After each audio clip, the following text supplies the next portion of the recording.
አሰላሙ አሌይኩም ወራህመቱላሂ ወበረካቱ። እንዴት ናችሁ ቤተሰብ? ሰላም ናችሁ ሆይ? ሰላም ሰላም ሁኑልን። ዛሬ በአዲስ ርዕስ በአዲስ ሀሳብ መጥቻለሁ። አብራችሁን ቆዩ እንሻላ። የዛሬው ርዕሴ የከርቤ ጥቅሞች ነው። ከርቤ ለሰውነታችን የሚሰጣቸው ጥቅሞች ምን ምን ናቸው በሚለው ዙሪያ እና የከርቤ ጥቅሞቹ በምን ዙሪያ ይጠቅመናል በሚለው ዙሪያ እንወያያለን። አብራችሁን ቆዩ እንሻላ። ከርቤ ለሰውነታችን የሚሰጠው ጥቅሞች ከርቤ ለሰውነት ጥቅሞች በአንደኝነት ተመራጭ ነው ማለት ነው። ከርቤ ቁስሎችን ለማከም ይረዳል። እብጠቶችን ለመቀነስ ይረዳል። ሌላኛው መፍትሄ ደግሞ ጸረ ተህዋሲያን እና ጸረ ተባይ የሆኑትን ለመዋጋት ይረዳል። ኢንፌክሽን እና ቁስሎችን ለማድረቅ ይረዳል።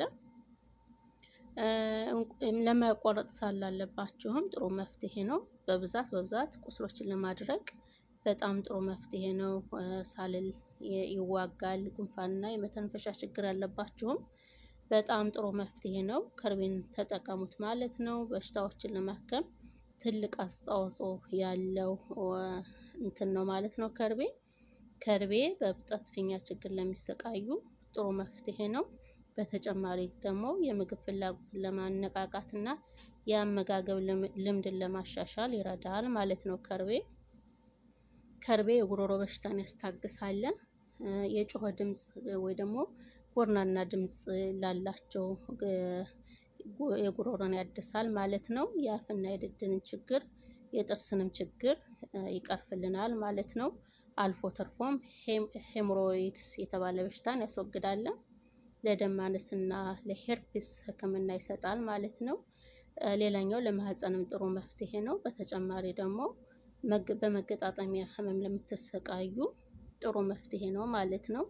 ሩማቲዝም ለሚሰቃዩ ይህ ምርት እፎይታንና ሕክምናን ይሰጣል። እንዲሁም ደግሞ የኩላሊት ህመምን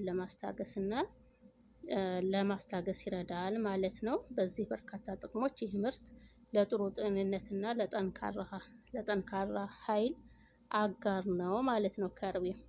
የከርቤ ጥቅሞች ለምግብ መፈጨት ስርዓት በምን መልኩ ይጠቅሙናል እስቲ የሚለውን እንይ ኢንሻአላ። የምግብ መፈጨትን ለማሻሻል ይረዳል። ከርቤ የሆድ ስራን ያጠናክራል። የአንጀት ጥገኛ ተውሳኮችን ለማስወገድ አስተዋጽኦ ያደርጋል ማለት ነው። ቁስሎችን ለማከምና ህመማቸውን ለማስታገስ ይረዳል ማለት ነው። አንጀትን ያጸዳል። ከርቤ አንጀትን ያጸዳል። የጋዞችን መፈጠርን ይቀንሳል ማለት ነው። ከርቤ ለቆዳችን ያለው ጥቅሞች ደግሞ ምን ነው እስቲ? ቆዳን ብጉርን ፊታችን ላይ የሚወጣን የብጉር ወይ ደግሞ የጠባሳ የመሳሰሉትን ለፊታችን ላይ ያሉትን ለማስወገድ ይረዳል።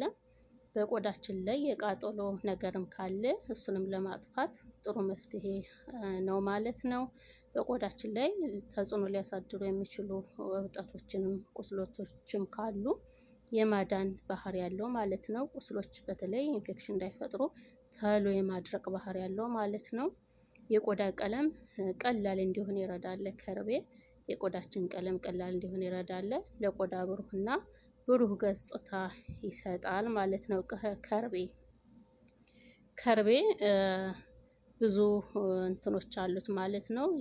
ለጤናማ ክብደት መቀነስ በጣም አስፈላጊ ነገሮች የተመጣጠነ ምግብን በመከተል እና በመደበኛነት የአካል ብቃት እንቅስቃሴ በማድረግ ከርቤን በመጠቀም ጥሩ መፍትሄ ሊገኝበት ይችላል ማለት ነው። የከርቤ ዘይት አለው። የከርቤ ዘይት ጥቅሞች ደግሞ እስቲ ምን ናቸው? የከርቤ ዘይት ለሰው አካል ብዙ የጤና ጠቀሜታዎችን ይሰጣል። ከነዚህም ውስጥ ዋና ዋናዎቹ የሚከተሉት ናቸው። ሰውነታችንን ከኢንፌክሽን ለመጠበቅ ይረዳል።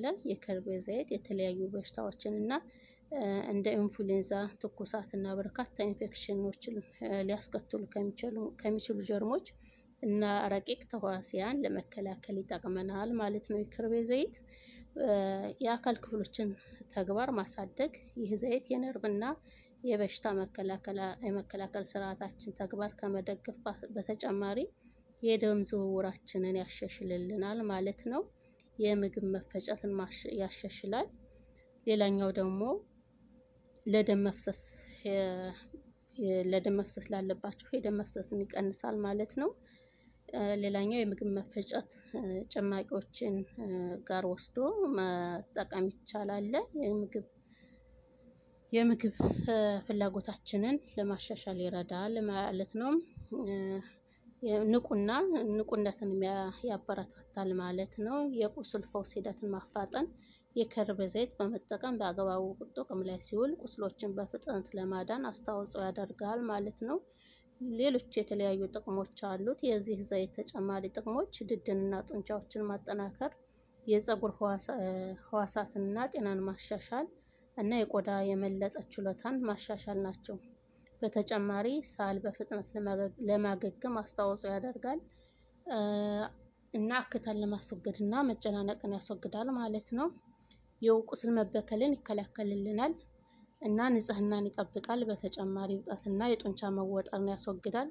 በተጨማሪም ብዙ የመንፈስ ጭንቀትንና የጭንቀት ምልክቶችን ለማስወገድ እና ጠባሳዎችና ቁስሎችን ለማስወገድ ይረዳል ማለት ነው። ከርቤ ብዙ ጥቅሞች አሉት። የከርቤ ዘይት አጠቃቀም እስቲ እንየው።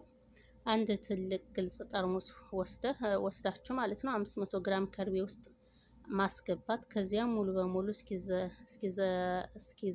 እስኪማሟ ድረስ መቆየት ማለት ነው። ያንን የሱፍ ዘይት ወይም የሱፍ አበባ ካላችሁ ጠርሙስ ጋር በጥብቅ መዝጋት እና ከ2 እስከ 3 ሳምንታት ባለው ጊዜ ውስጥ በፀሐይ ውስጥ መቀመጥ አለበት ማለት ነው። ያ ከእንትን ካለ በኋላ መጠቀም ትችላላችሁ ማለት ነው። የተጠቀሰው ጊዜ ካለፈ በኋላ ዘይቱን ከጠርሙስ ውስጥ በባዶ ያደርጉት ይላል ማለት ነው። ሌላኛው በተመለከተ አንድ የሾርባ ማንኪያ ከርቤ በ1 ሊትር ሙቅ ውሃ ላይ ጨምሮ ለጥቂት ደቂቃዎች መተው። ከዛ በኋላ በማጥራት መፍትሄውን በቀን ከ5 እስከ 6 ጊዜ የሻይን ማንኪያ መውሰድ። ሌላኛው ደግሞ ቆቆርን ከርቤ አሟምቶ ለድዳችን እና ለጥርሳችን መጉመጥመጥ። እንዲሁም ደግሞ ኦፕሬሽን ተደርጋችሁ እህቶቻችን ወይ ደግሞ ሌላ ቁስልም ካለባችሁ ቁስሉን መቀባት አሟምቶ በትንሽዬ ውሃ አሟምቶ ቁስሉን መቀባት። ሁለተኛ ደግሞ አሟምቶ በብርጭቆ አድርጎ መጠጣት፣ ሳይበዛ በቀን በ3 ቀን 1 ቀን ወይ በሳምንት 1 ቀን መጠጣት ትችላላችሁ ማለት ነው። ይህም የውስጥ ኢንፌክሽኖችን ለማዳን ይረዳል። ሌላኛው ይህ ንጥረ ነገር በቀን ከ2 እስከ 4 ግራም በላይ መጠቀም አይመከርም። ከርቤ በጣም ጥቅም አለው፣ በጣም ፋይዳ አለው ማለት ነው። ከመጠን በላይ መጠቀም አይቻልም። ከመጠን በላይ ከበዛ ወደ መርዝነት ሊያመዝን ስለሚችል በተለይ የከርቤ ዘይት ለመመገብ መጠንቀቅ አለብን ማለት ነው። የስኳር ህመምተኞች እና ደምን የሚያነቃቁ መድኃኒቶችን የሚወስዱ ሰዎች በጤና ሁኔታቸው ላይ ተጽዕኖ ስለሚያሳድሩ የከርቤ ዘይትን መጠቀም የለባቸውም ማለት ነው። ለአንዳንድ ሰዎች የከርቤ ዘይት መደበኛ ያልሆነ የልብ ምቶችን ሊያስከትል ወይም ወደ ንክኪ የቆዳ በሽታ ሊያመራ ስለሚችል የከርቤ ዘይትን ብዙ ደፍራችሁ መጠቀም ጥንቃቄ አድርጉ ማለት ነው። ከርቤውን ቆቆሩን መጠቀም ብዙም ተጽዕኖ አያሳድርም። ዘይቱ ላይ ግን ተጽዕኖ ስላለው ጥንቃቄ ይፈልጋል ማለት ነው።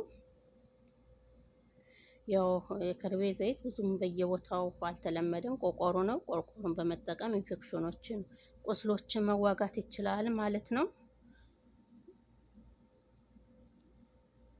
ከርቤ እነዚህን የመሳሰሉ ጥቅሞች አሉት። በተለይ ለኢንፌክሽን፣ ለቁስሎች በጣም ጥሩ መፍትሄ ነው። ተጠቀሙት ማለት ነው።